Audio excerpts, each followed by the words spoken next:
दोस्तों वैसे तो बैंक अकाउंट हर किसी के पास होता है और हर कोई अपने बैंक अकाउंट के ज़रिए ऑनलाइन या फिर ऑफ़लाइन ट्रांज़ैक्शंस करते ही हैं। लेकिन ऐसे में इस ट्रांज़ैक्शंस के बदले उन्हें कुछ नहीं मिलते और साथ ही साथ खाते में पैसे रखने के बदले भी उन्हें कुछ नहीं मिलता है सिवाय ढाई से 3% जो उनकी इंटरेस्ट रेट मिलती है।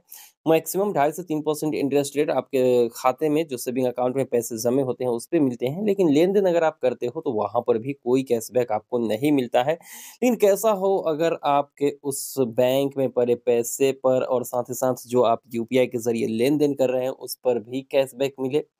तो चलिए आज के इस वीडियो में डिटेल्स में बात करते हैं। एक बैंक ने ऐलान किया है इसी तरीके की कैशबैक की अगर आप अपने अकाउंट में पैसे रखते हैं और लेन-देन भी करते हैं, तो आपको मिलेगी ₹7500 तक की कैशबैक। ये कैशबैक कैसे मिलेगी, कितने की ट्रांज़ैक्शंस करनी है और हर ट्रांज़ैक्शंस पर मिलेगा या फिर कोई कंडीशंस है, चलिए डिटेल्स में समझ लेते हैं। लेकिन उससे पहले जान लेते हैं कि वो बैंक कौन-सा है। तो आपको बता दें कि जो बैंक है वो है प्राइवेट सेक्टर की बैंक डीसीबी बैंक। आपने नाम तो ज़रूर सुना होगा प्राइवेट सेक्टर का एक ऐसा बैंक जिस पर आपको कैशबैक का फ़ायदा मिल सकता है। डीसीबी बैंक ने अभी-अभी अनाउंस किया है। अब इसमें कौन से अकाउंट होल्डर को मिलेंगे कैशबैक वो भी जान लेते हैं। वैसे आप इस बैंक में आप ऑनलाइन भी अकाउंट ओपन करवा सकते हो।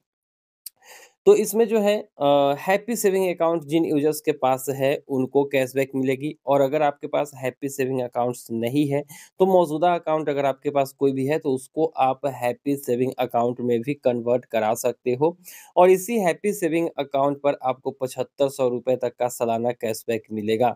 अब ये कैशबैक कैसे मिलेगा? तो देखिए, अगर आप यूपीआई ट्रांज़ैक्शंस कम से कम ₹500 के करते हो, यूपीआई ट्रांज़ैक्शंस आपको कम से कम ₹500 करना होगा और सॉरी यूपीआई ₹500 से कम का नहीं काउंट किया जाएगा इस कैशबैक में, ऐसा नहीं कि कम का नहीं कर सकते हैं।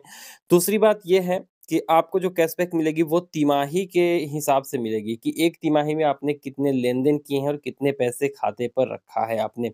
आप लोगों को पता होगा कि ₹10,000 जो है वहाँ पर क्वार्टरली बैलेंस रखना होता है, यानी कि 3 महीने में आपको मेंटेन करके 10,000 रखना होता है। लेकिन अगर आप क्वार्टरली बैलेंस को 25,000 तक मेंटेन करके रखते हैं, तो आप जितना ज़्यादा सेविंग करेंगे, उतना ज़्यादा कैशबैक का फ़ायदा ले सकते हैं।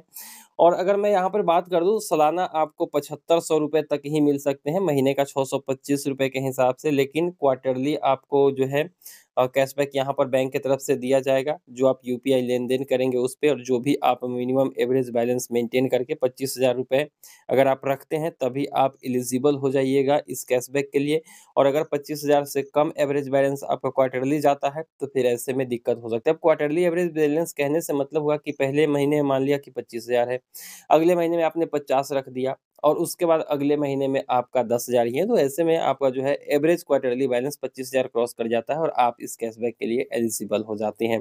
तो इस बैंक की तरफ से दिए गए जो ये ऑफ़र्स हैं, वो आपको कैसे लगे ये बताइएगा कमेंट सेक्शन में और आपके पास उस बैंक का खाता है या फिर नहीं, ये भी बताएँगे कमेंट सेक्शन में और हाँ, अगर खाता खुलवाना चाहते हैं उस बैंक में, तो किस तरीके से ऑनलाइन अकाउंट ओपन होती है, अगर आप चाहें तो वीडियो हम दे सकते हैं। बस डिस्क्रिप्शन बॉक्स में सॉरी कमेंट सेक्शन में आप लोग कमेंट कर दीजिए, वीडियो आपको वैसे ही मिल जाएगी।